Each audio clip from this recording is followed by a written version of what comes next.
우리가 지금까지 믿어오고 또 앞으로도 믿을 분, 그 예수 그리스도의 모습이라고 하기엔 좀 어려운 모습이 오늘 보이고 있지요. 우리가 따라가야 할 분, 닮아가야 할 분의 모습과는 거리가 멀어 보입니다. 가족들과 별로 사이가 안 좋거든요. 오히려 이 가족들을 남보다 더 못하게 대하는 것처럼 보입니다.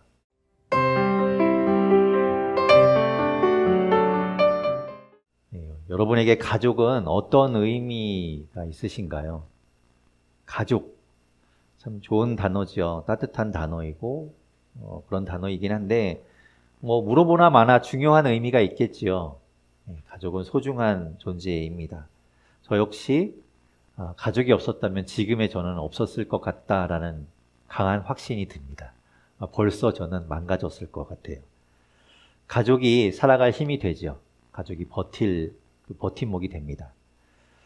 그렇다고 누군가 저에게나 여러분에게 가족이 전부냐, 가족을 위해서 모든 걸 다 버릴 수 있느냐라고 묻는다면 또 그렇게 말하긴 또 어려울지도 모릅니다. 가족만을 위해서 산다는 것은 쉽지 않죠. 내 모든 것들을 다 포기하고 그렇게 살아야 된다라고 요즘은 요구하지도 않고 그렇게 말하지도 않습니다. 가족을 위해서 너의 꿈은 희생해야 돼. 무엇보다도 가족이 먼저지. 너는 뒷전이라고 생각해야 돼. 그렇게 말하지 않지요. 하지만 예전에 우리 부모님 세대에서는 그런 일들이 좀 흔했던 것 같습니다. 가족을 위해서 희생하는 일들 말이죠. 몇 년 전에 국제시장이라는 영화가 있었죠. 많은 사람들이 그 영화를 보았는데 그 영화에서 주인공은 언제나 자신보다 가족이 먼저였습니다. 가족 챙기는 게 자신한테는 큰 사명이었어요. 어린 나이에 가족을 책임져야 한다는 그 큰 짐을 짊어지고 평생 그 짐을 벗지 못하고 살았습니다. 아버지와의 약속, 가족을 잘 돌보라는 그 약속을 지키려고 평생 그 약속을 잊지 않고 살아가지요. 그 모습을 보는데 고맙기도 하고 감동스럽기도 하고 한편으로는 안타깝기도 하는 마음이 들었습니다. 저렇게까지 희생할 필요가 있을까? 제발 저렇게는 하지 말지. 좀 자신을 위해서 좀 살면 좋을 텐데 그런 마음이 짠하게 들었습니다. 우리에게 가족은 왜 중요할까요? 가족이 중요하다고 생각하는데 왜 가족이 중요할까? 가족은 남이 아니기 때문이에요. 가족은 남이 아닙니다. 사전에서 가족이라는 의미를 찾아보니까 이렇게 돼 있어요. 주로 부부를 중심으로 한 친족 관계에 있는 사람들의 집단 또는 그 구성원이라고 이야기합니다. 그러니까 친족, 그 혈연으로 맺어진 관계라는 거예요. 혼인으로 시작된 관계. 그리고 그 가족은 혼인과 혈연 그리고 입양 등을 통해서 이루어진다라고 말하고 있습니다. 보통의 관계가 아니죠. 진짜 남이 아닌 겁니다. 세상 그 어느 관계보다도 끈끈하고 강하고 결집력이 대단한 관계라고 말할 수 있습니다. 그래서 자연스럽게 끌리는 거예요. 가족한테는 끌려요. 팔은 안으로 굽는다고 하는 말처럼 내 가족은 자연스럽게 챙기게 되는 겁니다. 마음이 가는 것이죠. 그러니까 사람의 도리로 가족 잘 챙겨야 돼, 부모님께 잘해야 돼, 효에 대해서 이야기를 들어서가 아니라 어쩌면 그것이 우리의 본성인 것 같습니다. 그래서 가족 잘 안 챙기는 사람들, 부모님께 함부로 하는 사람들은 왠지 사람 같지 않아 보인다고 말하는 것이겠죠. 사람은 자신의 가족을 챙기면서 살게 되어 있습니다. 가족이 먼저이게 되지요. 예수님에게도 가족이 있었습니다. 예수님도 가족이 있었어요. 이 땅에 오신 그 하나님이시지만 육신을 가지고 이 땅에 오셨기 때문에 사람의 모습으로 오셨기 때문에 가족이 있었습니다. 다 자란 이런 성인의 모습으로 이 땅에 꽝 하고 떨어지신 것이 아니에요. 아기의 모습으로 이 땅에 태어나셔서 오셨죠. 하지만 그 마리아의 남편인 요셉하고는 상관이 없는, 엄밀하게 따지면 남남인 관계입니다. 왜냐하면 우리가 믿음으로 고백하고 아까도 사도신경으로 고백했던 것처럼 예수님은 성령으로 잉태되었기 때문이에요. 요셉과 마리아의 사이에서 난 그 관계에서 태어난 분이 아니라는 것이죠. 그리고 예수님은 또한 동생들도 있었습니다. 마가복음 6장 3절에 이렇게 말하고 있어요. 제가 읽어볼게요. 이 사람이 마리아의 아들 목수가 아니냐? 야고보와 요셉과 유다와 시몬의 형제가 아니냐?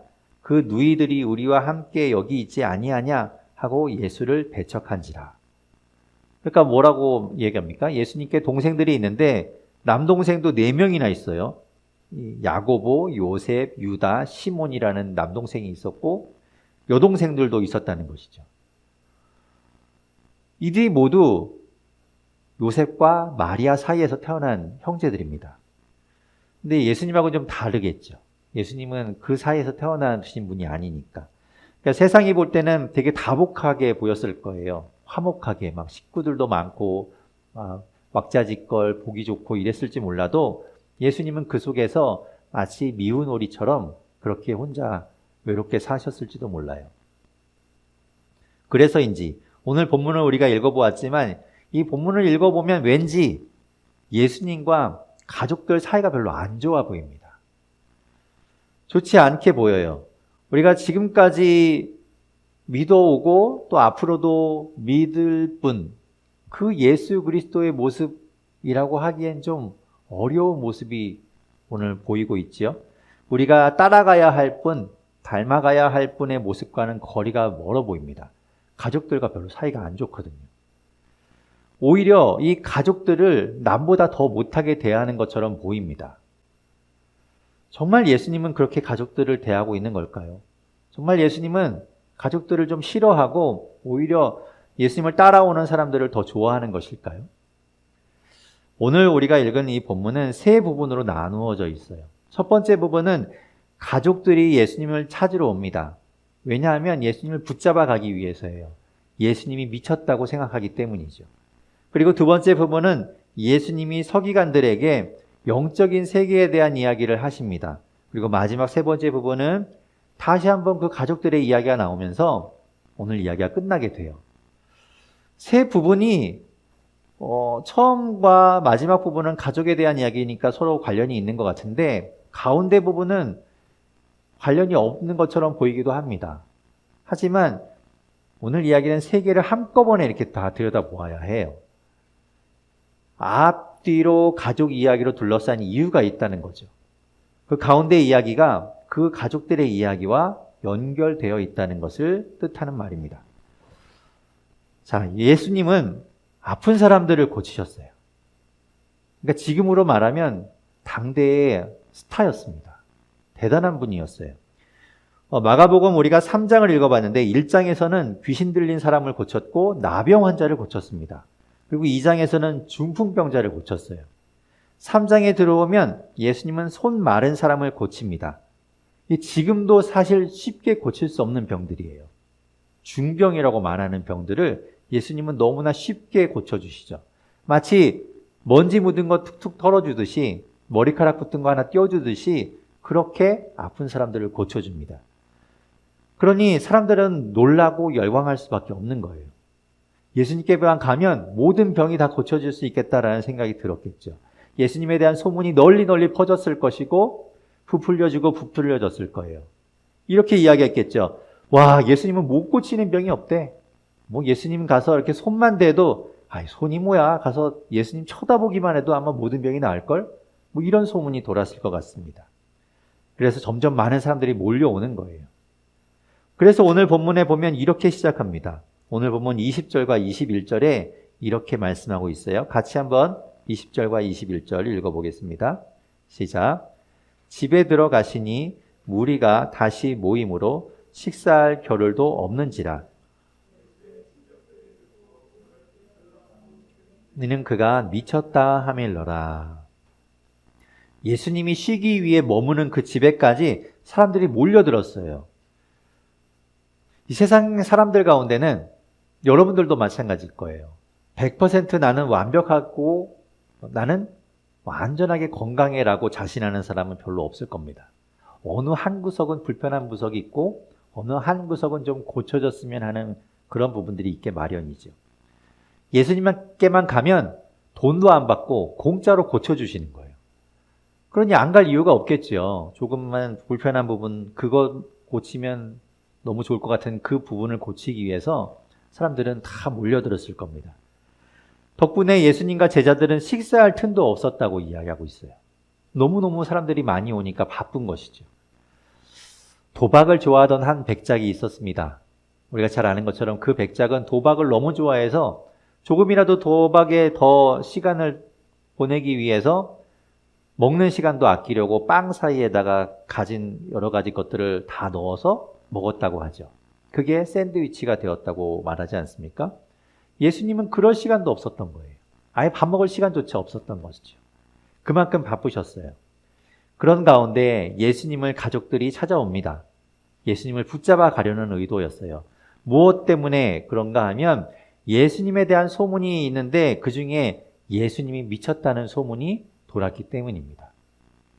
예수가 미쳤대요. 그래서 잡으러 온 거예요. 분명히 예수님은 좋은 일을 하고 계시잖아요. 아픈 사람들 고쳐주고 귀신 들린 사람 귀신 쫓아주고 돈도 안 받고 고쳐주고 있는데 더 좋은 소문이 나고 예수님은 정말 최고야 짱이야 이런 소문이 나야 할 텐데 미쳤다는 소문이 동시에 퍼지고 있는 겁니다. 항상 유명해지면 반대로 소문이 나기도 하지요. 가짜 뉴스가 나기도 하고 나쁜 소문이 돌기도 하는 모양입니다. 지금도 마찬가지지만 왜 그런가? 시기하는 사람들 때문에 그렇죠. 샘내는 사람이 있는 겁니다. 그렇다면 오늘 이 본문 앞뒤로 좀 살펴보면 누가 이런 소문을 퍼뜨렸을까 좀 짐작해 볼 수 있습니다. 그 실마리를 찾을 수 있어요. 마가복음 3장 6절에 보면 이런 말씀이 있습니다. 제가 읽어보겠습니다. 바리새인들이 나가서 곧 헤롯 땅과 함께 어떻게 하여 예수를 죽일까 의논하니라. 예수님을 죽이려고 하는 거예요. 예수님의 인기가 많아지고 사람들이 예수님을 막 따라다니니까 안 되겠다. 예수 죽여버려야 되겠다. 없애버려야 되겠다고 생각한 것이죠. 그래서 사람들이 막 예수님을 죽이기 위해서 모이고 회의하고 준비하는 거예요.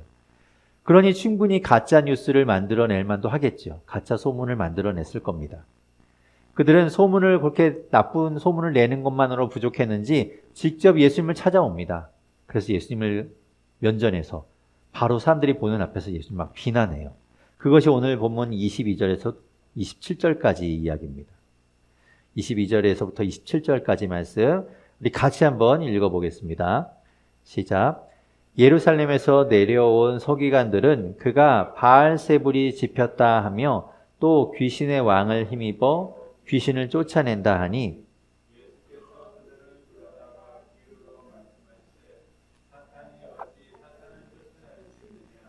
또 만일 나라가 스스로 분쟁하면 그 나라가 설 수 없고 만일 집이 스스로 분쟁하면 그 집이 설 수 없고 만일 사탄이 자기를 거슬러 일어나 분쟁하면 설 수 없고 망하느니라. 사람이 먼저 강한 자를 결박하지 않고는 그 강한 자의 집에 들어가 세간을 강탈하지 못하리니 결박한 후에야 그 집을 강탈하리라.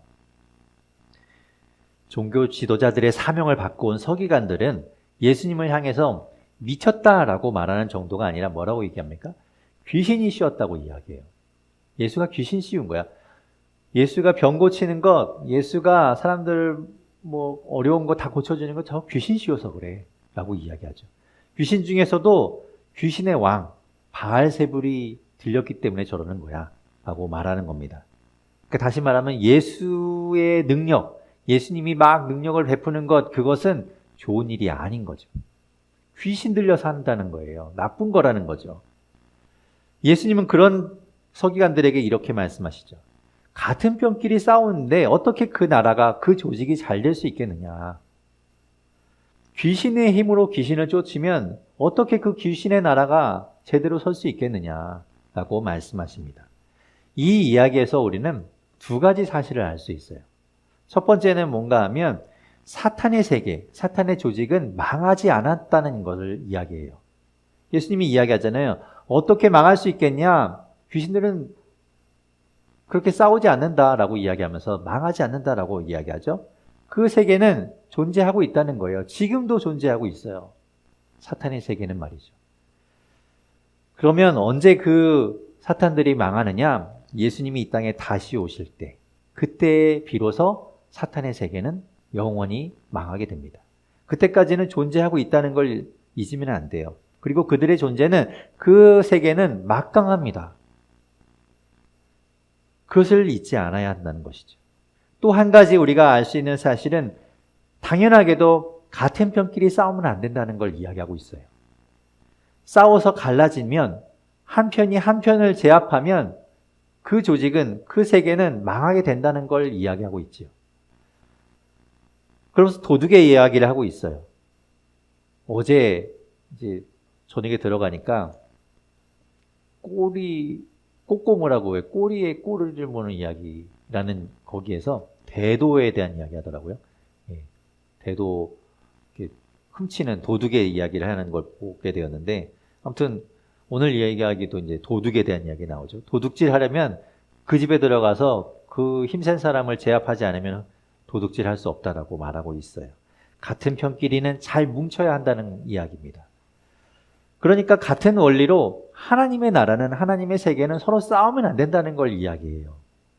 하나님 편에 있으면, 성령님 편에 있으면 그 편에서 잘 하나가 되어야지, 싸우고 서로 나누어지고 분쟁하면 하나님의 나라는 설 수 없다는 것이죠. 그거는 같은 편으로서 용서받을 수 없다는 것을 이야기하고 있습니다.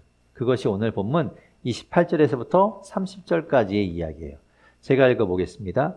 내가 진실로 너희에게 이르노니 사람의 모든 죄와 모든 모독하는 일은 사하심을 얻되 누구든지 성령을 모독하는 자는 영원히 사하심을 얻지 못하고 영원한 죄가 되느니라 하시니, 이는 그들이 말하기를 더러운 귀신이 들렸다 함이로라. 결국 예수님은 뭐라고 말씀하시는 겁니까? 성령과 하나다. 나는 귀신의 편이 아니다. 나는 하나님의 편이고 성령과 하나다. 그렇기 때문에 내가 귀신을 쫓아내는 것이고 귀신과 싸워 이기는 것이다 라고 이야기하는 거죠. 예수님은 귀신 들린 것이 아니라는 것을 항변하고 있습니다. 귀신의 편이 아니에요. 그럼 누구 편입니까? 하나님 편이라고 이야기하죠. 성령님 편이에요. 우리는 누구 편입니까? 네, 예수님 편이죠. 우리는 예수님 편입니다. 우리는 누구와 같이 있는가, 누구 편인가, 여러분 이거 헷갈리면 안 됩니다. 전쟁 놀이를 할 때, 실제 전쟁이 나면 더 그렇지만 적군이 누군지, 아군이 누군지, 내 편이 누군지, 내 적이 누군지 그거 분간하지 못하면 죽는 겁니다. 내 편을 확인할 줄 알아야 돼요.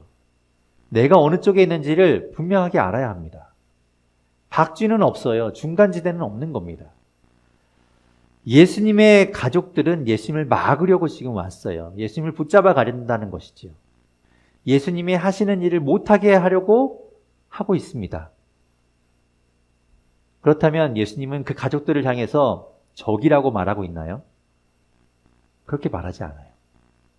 가족들을 부정하지 않아요. 저 가족들은 나를 붙잡으려고 하니까 난 이제 저들을 가족이라고 생각하지 않을 거야.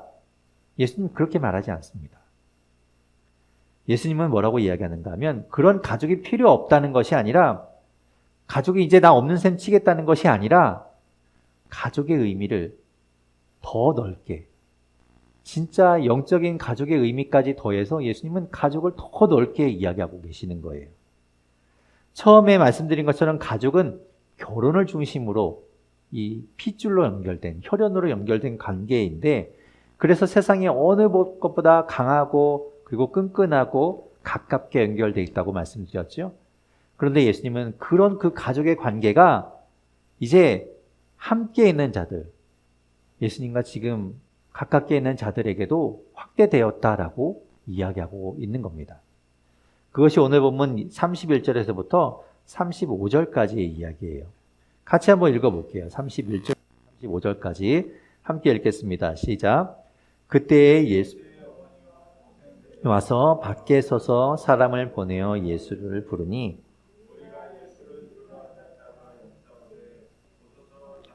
어머니와 동생들과 누이들이 밖에서 찾나이다.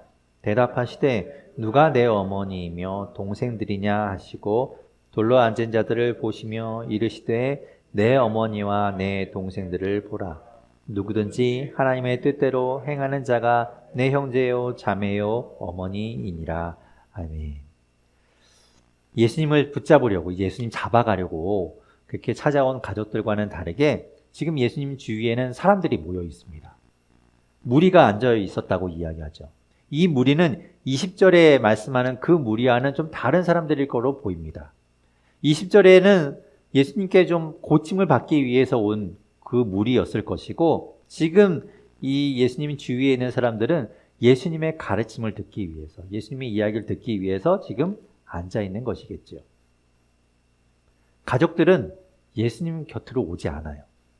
저 밖에서 사람을 하나 불러갖고 예수님도 나오라 그래, 이렇게 사람을 시키는 겁니다. 가까이 가지 않죠. 예수님은 그런 상황에서 지금 옆에 앉은 사람들, 주위에 앉아있는 사람들을 향해 그들을 가족이라고 이야기하고 있는 겁니다. 그들 또한 예수님의 가족이라고 선언하고 있는 것이에요. 여기서 우리는 두 가지 사실을 또 알 수 있습니다. 이 두 가지 사실은 우리가 반드시 기억해야 합니다. 무엇인가 하면 우리가 예수님과 함께하는 그 가족의 범위, 예수님이 지금 이들이 내 가족이다라고 이야기했을 때 우리가 그 가족의 범위 안에 들어간다는 건 단순히 예수님 곁에 앉아있는 것만으로는 가족이 되는 것이 아니라고 예수님은 말씀하세요. 무슨 얘기인가 하면 예수님을 따라다니는 수많은 사람들이 있었습니다. 예수님께 병고침을 받기 위해서. 그리고 지금도 교회에 다니는 수많은 사람들이 있어요. 지금 이 시간에도 교회에 앉아서 예배하는 수많은 사람들이 이 땅에 존재하고 있습니다. 하지만 예수님은 그들을 다 가족이라고 부르지는 않아요. 그럼 누구를 가족이라고 부르는가? 예수님께서 말씀하시죠. 하나님의 뜻대로 행하는 자가 가족이라고 이야기해요. 예수님을 따라다니는 것, 단순히 예수님의 인기를 쫓아서 예수님이 대단한 분이 돼 그래서 쫓아다니는 사람들이 가족이 아니에요. 하나님의 뜻대로 행하는 자가 가족이라고 이야기하죠. 그리고 또 하나 사실은 사람들이 쫓아다니면서 와, 이제 나도 예수님의 가족이 되었다, 그래서 가족이 되는 것이 아니라 예수님이 말씀하신 것처럼 선언해 줘야 돼요. 당신은 이제 내 가족이다. 하나님의 뜻대로 행하는 당신이 바로 내 가족이다. 이렇게 선언해 줘야 가족이 된다는 겁니다. 하나님의 뜻대로 행하는 자. 그래서 하나님께, 예수님께 가족이라고 불리는 자, 그가 바로 예수님의 진정한 가족이 되는 것이죠. 내가 결정하는 게 아니에요. 오늘 이야기에서 우리는 그것을 기억해야 합니다. 내가 예수님의 가족인데, 여러분은 진정한 예수님 편이고 예수님의 가족인데 그것은 내가 결정하는 것이 아니에요. 하나님이, 예수님이 우리를 가족이라고 불러주셨기 때문에 가족이 된 것이고, 그렇기 때문에 우리가 하나님을 뜻대로, 그 뜻대로 행하는, 그 뜻대로 살아가는 우리가 바로 하나님의, 예수님의 가족이 되는 겁니다. 오늘 본문에서 여러분은 무엇을 느끼시나요? 오늘 우리가 읽은 이 본문 가운데 여러분은 어떤 마음이, 어떤 말씀이 여러분의 마음 가운데 들어오고 여러분의 마음을 붙잡으십니까? 저는 무엇보다 우리가 그냥 예수님을 따라다니는 사람들로 지나치는 것이 아니라 예수님의 진정한 가족이 되면 좋겠어요. 예수님의 가족이 되고 하나님의 가족이 되고 하나님의 뜻을 행하는 자, 그 가족을 부를 때 여러분의 이름이 그 안에 포함되기를 바랍니다. 여러분을 바라보며 예수님이 너는 내 형제야, 내 누이야 라고 부르게 되기를 축원합니다.